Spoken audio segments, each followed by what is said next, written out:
بسم اللہ الرحمن الرحیم، السلام علیکم۔ میں اسد اللہ خان ہوں۔ بلے کا نشان لے لیا گیا۔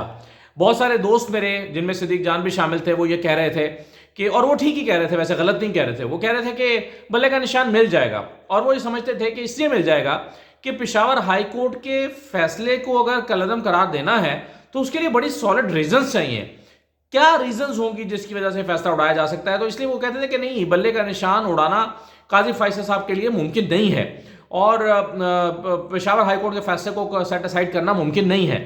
انہیں یہ لگتا تھا، مگر میرا آرگومنٹ کچھ اور تھا۔ میرا آرگومنٹ یہ تھا، وہ ظاہر ہے صدیق جان اور باقی دوست جو ہیں وہ ٹیکنیکل گراؤنڈز پہ دیکھ رہے تھے، مگر میں کچھ اور گراؤنڈز پہ دیکھ رہا تھا، اور میں کہہ رہا تھا کہ اگر قاضی فائز عیسیٰ نے بلہ دینا ہے تو پھر بلہ الیکشن کمیشن نے دے دیا ہوتا، اور اگر الیکشن کمیشن نے نہیں دیا اور الیکشن کمیشن اتنا اڑ گیا اور ڈٹ گیا اور بار بار اس کو چیلنج کر رہا تھا، تو اگر الیکشن کمیشن نے نہیں دیا تو پھر قاضی فائز عیسیٰ کیسے دے سکتے ہیں؟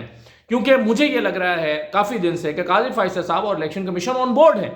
لیول پلینگ فیلڈ والے فیصلے کی، جو لیول پلینگ فیلڈ والا جو کیس تھا، اس کی سماعت کرنے کے بعد تو مجھے اس میں کوئی شک نہیں بچا تھا کہ جو کچھ ہو رہا ہے الیکشن کمیشن کی طرف سے، قاضی فیصل صاحب کو اس پر کوئی اعتراض نہیں ہے، ورنہ کچھ تو سنتے، کچھ تو وہ دیکھتے۔ مواد وہ جو سی ڈی بنا کر لائے تھے لطیف کھوسہ صاحب، اس کو دیکھنا تک گوارا نہیں کیا گیا، اور معروضات سنی نہیں گئی تحریک انصاف کی، تو مجھے اس میں کوئی شک نہیں تھا کہ الیکشن کمیشن اور سپریم کورٹ جو ہے وہ آن بورڈ ہے۔ اور آپ دیکھیں کیا ٹیکنیکل بنیادوں پہ اڑایا گیا فیصلہ کہ جی، مطلب جیسے صدیق جان کہہ رہے تھے اور دوست کہہ رہے تھے کہ بھائی پشاور ہائی کورٹ کو فیصلہ اڑانے کے لیے کوئی گراؤنڈ چاہیے۔ اب وہ گراؤنڈ کیا ڈھونڈی گئی ہے کہ جی پی ٹی آئی نے، چونکہ لاہور ہائی کورٹ میں بھی ایک پٹیشن ان کی زیر سماعت تھی اور پشاور ہائی کورٹ میں بھی تھی، تو چونکہ لاہور ہائی کورٹ میں تھی، اس لیے پشاور ہائی کورٹ میں تو درخواست ڈالی ہی نہیں جا سکتی تھی، تو چونکہ درخواست ڈالی ہی نہیں جا سکتی تھی، اس کے فیصلہ کالعدم ہے۔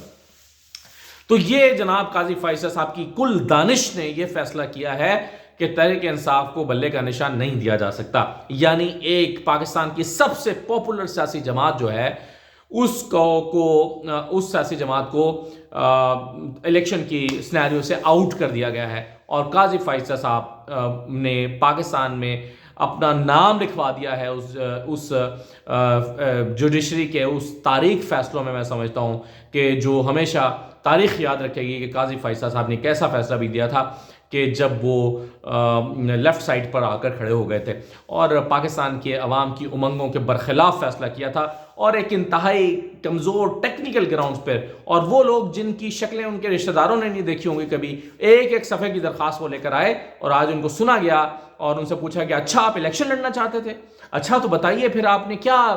ایک صاحب سے پوچھا قاضی فیصل نے کہ آپ الیکشن لڑنا چاہتے تھے تو آپ نے پینل کیوں نہیں بنایا؟ تو انہوں نے کہا کہ میں یہی تو پوچھنے آیا تھا کہ پینل کیسے بنانا ہے، اور مجھے بتایا ہی نہیں کسی نے۔ تو یہ بھی درخواست جناب آئی ہوئی تھی۔ تو ایسے لوگ جو ہیں وہ ایسے نمونے آج آئے تھے درخواستیں لے کر کہ جناب میں، نورین بھی ان میں شامل تھے، اور ان سب کو قاضی فیصل صاحب نے 14 کے 14 لوگوں کو سنا کھڑے ہو کر۔ لطیف کھوسہ کو وہ سننا پسند نہیں کرتے اور کہتے ہیں کہ ذرا آئینی اور قانونی مجھ سے بات کریں، لیکن ان لوگوں کو پرسنلی سنا، ان کے وکلاء کے ذریعے بھی نہیں، پرسنلی سنا۔ ہاں بھئی آپ الیکشن لڑنا چاہتے تھے، آئیں ذرا، تاکہ رجسٹر ہو جائے کہ ہاں بھئی یہ الیکشن لڑنا چاہتے تھے اور نہیں ہو سکا۔ بہرحال اب فیصلہ دے دیا گیا ہے۔ تحریک انصاف کا پلان بی جو ہے وہ پہلے ہی ناکام کر دیا گیا۔ ایک صاحب جن کے ساتھ ایک نظریاتی تحریک انصاف نظریاتی کے نام سے سیاسی جماعت، جن کے ساتھ ایک اگریمنٹ ہوا، انہیں شاید معلوم نہیں تھا کہ اس ریاست میں جو ہے وہ بندہ 2-4 گھنٹے کے لیے غائب ہو تو پھر وہ سب کچھ اگل دیتا ہے یا بدل دیتا ہے۔ تو انہوں نے ایک اگریمنٹ کیا 23 دسمبر کو اور تحریک انصاف کے ساتھ، تحریک انصاف کو اپنے دستخطوں سے پارٹی بلے باز کا نشان جاری کیے، اور آج ایک تو وہ جب تحریک انصاف کے لوگ جمع کرانے کے لیے گئے تو ان سے ٹکٹیں چھین لی گئی، یعنی پہلے کاغذات نامزدگی چھینے گئے، اور اس کے بعد آروز کے آفس میں آنے والے تائید کنندہ اور تجویز کنندہ کو اٹھایا گیا، اور جب ہائی کورٹس نے اور ٹریبونلز نے یہ مجبوراً الاؤ کیا، اس کے بعد پارٹی کے نشان چھین لیے گئے۔ اب مجھے یہ بتائیں کہ اگر یہ سارے کے سارے آزاد لوگ منتخب ہو کر بھی اگر جیت کر آ گئے تو پھر آپ کیا کریں گے؟ ہاں، پھر بھی آپ کے پاس ایک راستہ ہے، مجھے پتہ ہے آپ کیا کریں گے۔ ویسے یہ سب تکلف کرنے کی ضرورت نہیں ہے، میں آپ کو بتاتا ہوں پاکستان تحریک انصاف کی اب آپشن کیا ہوگی، اور اگر پاکستان تحریک انصاف جیت جاتی ہے تو پھر ان کے پاس آپشن کیا ہوگی۔ لیکن اس سے پہلے جو ہے وہ یہ ہے کہ یہ سب کچھ کرنے کی ضرورت نہیں ہے۔ میں یہ سمجھتا ہوں دانستہ ذاتی طور پر، اور میں سمجھتا ہوں کہ پاکستان میں